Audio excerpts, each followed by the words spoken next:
Hi guys, welcome back. Today I'm going to take you back 20 years, tell you about a man in his mid-20s who started the journey but never finished it.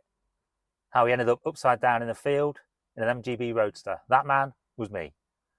I'm Craig.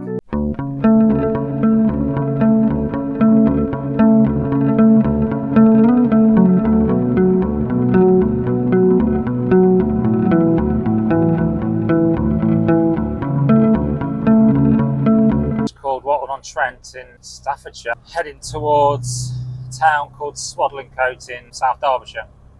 It's a road I travel quite a lot actually because it takes me to my mother's in Swadlincote, so back and forth along this road quite a lot, and I've been doing this road for decades now because I grew up in Swadlincote and used to drive to Burton-upon-Trent to go to college.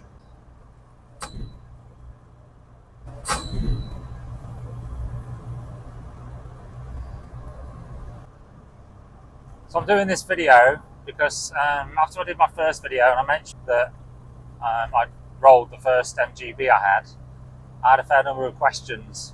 I thought I'd do this today to give you guys a bit of a reflection on what happened. Not the easiest of videos to make to be honest. It's one of those things where, and at the time, I don't really remember feeling a significant amount of fear or being in fear for my life, but on reflection it was quite a significant accident that I'm quite lucky to walk away from really. So I have done a little bit of research and having a look around for MGB crashes, MGB rollovers when I was thinking about doing this video. Two things I found that were both in America, and I think they both ended in fatalities, so that kind of brought it home a bit to me when I was looking at the other night. So just a bit about my earlier MG then, my white one. So my white MG was the 1975 B Roadster, so obviously the soft top version. Did not have a roll cage. I've probably had it a couple of years. It was an interesting car actually because I bought it from a gentleman in Mansfield in Derbyshire, and I mentioned in my first video that the head on this engine had been polished and ported by Peter Burgess. Well, the guy who I bought it from, he was good friends with Peter Burgess, so they used to use that car, power runs and tuning on at Peter's garage, I believe. And from what I was told, some of the pictures of the engine bay in Peter Burgess's book, How to Power Tune a 4-Cylinder Engine, are pictures of the engine bay of that car. So it was a good little car actually, a nice little car. The engine was really good, really strong. Obviously Peter had spent a lot of time working with the guy who owned it. Because it's a 75 car, it had rubber bumpers. It had already been lowered, but I wanted to take the bumpers off, so I took the bumpers off and did a Sebring. Right, here we are now, we're coming up to the corners where I had my crash. So what I'm going to do is pop up the hill, turn around, and now come back down in the direction I was travelling at the time. Right, so just to set the scene then, it was day after Boxing Day, 2002, travelling down to Birmingham to see my girlfriend, who's now my wife. Winter's day in England, it wasn't raining, it wasn't wet, but it had been cold. The roads were damp because generally things don't dry out during the winter. It's always damp and it was just a bit greasy. I know I was sober, and I don't drive under the influence anyway, but I know I was sober on that day because on Christmas Day I'd had too much to drink and I spent Boxing Day feeling rough and not drinking at all. So I know that wasn't a factor. I know the car was in good working order. I had good tyres on it because I'd not long had them changed. I used to use the car to do autocross trials as well. So, you know, when you're in a car park or on a runway with cones and you have to get between the cones as quickly as possible, I used to use the MG to do that. It was never the best car for it, but so why am I telling you that? I think I'm telling you that because I was used to the car. I knew how it handled. I knew when it went. I knew when the back stepped out, and I generally knew when to pull it back in and how to do that. We'll drive down the hill, and I'll show you what happened where, and I'll get out and we'll do a bit of a walk round. So as you'd expect, and I always take these corners a little bit slower. So you drop down here, go under the bridge,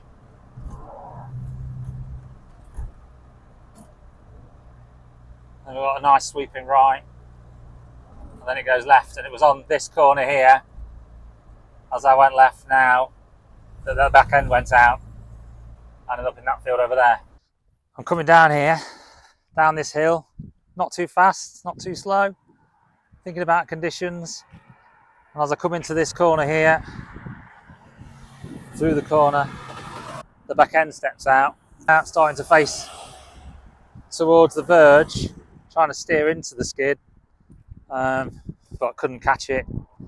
And then what happened was the car totally spun around, so I'm facing in this direction, not quite back the way I came, but almost back to the way I came.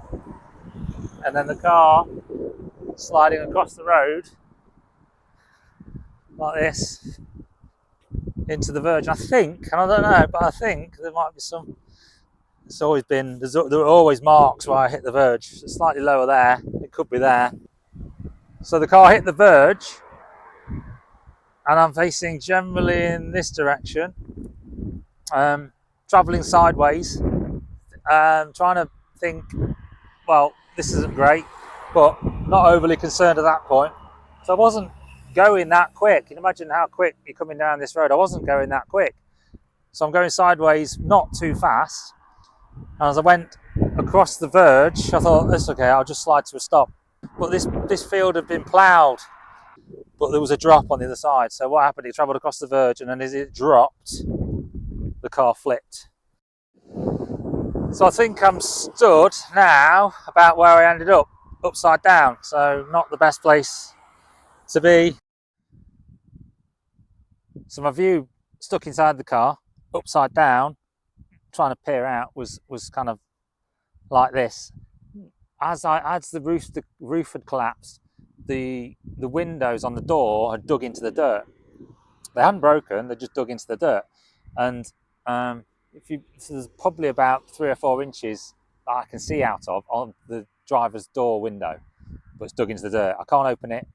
I'm hanging upside down, attached to the seatbelt, shouting for help as people are driving by, and they seem to be driving by, but I'm not. Bearing in mind, I'm not facing them where they can stop, so they're driving by to stop. And a lot of people did stop, but I didn't think they were stopping at the time. I thought they were just driving by and leaving me to it because they couldn't see me. So I was shouting for help. The engine's still running really roughly. Petrol's pouring out the back, so it's pretty sketchy. So I managed to unclip myself from the seatbelt and fall, not far, but fall into the space that's available to me. Trying to open the door, can't get the door open because it's stuck in the dirt. The window's stuck in the dirt. So I had to use my elbow to smash the window. Which luckily, although I got no injury from, but luckily it did smash quite easily. So I used my elbow, smashed the window, and I'm not sure you could do that in a modern car, but I smashed the window with my elbow, and then crawled out. So. And as I said in my earlier video, I didn't get any serious injuries from this crash. All I did was cut my finger and got really, really shook up by it. Got out of the car, moved away from the car. The fire brigade had already been called, has had an ambulance. The fire brigade came.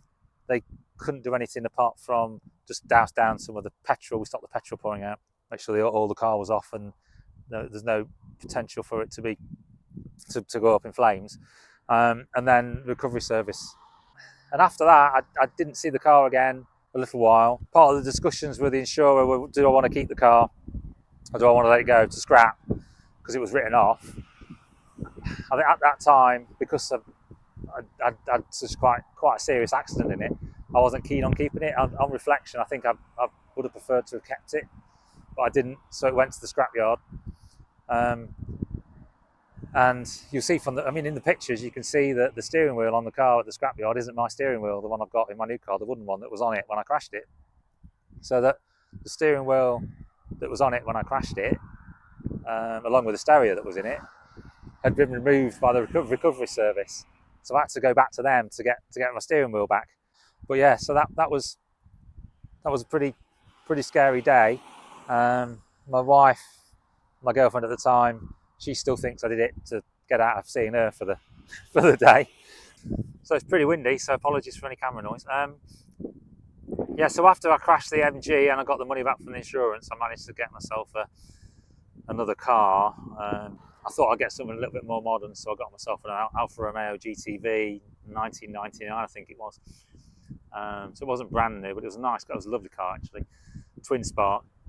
Although the engine did go on that, I had to have that changed. I kept that for a couple of years, and then just wanted to go back to the MG. So I think once you've had one, then they tend to pull you back in. And I was really reticent, I think, to go back for a soft top. I think in terms of convertibles, you're either a die-hard convertible car fan where you drive with your top down all the time, or it's a novelty where you have it down on a relatively infrequent basis, particularly if you don't use the car a lot. And so that those are the two reasons really I went for the GT. One, because it had the roof on it. Now, no idea how much safer that is than a bloody roadster if it rolled over, but it looks safer. So psychologically, it's an improvement. Now it all goes wrong.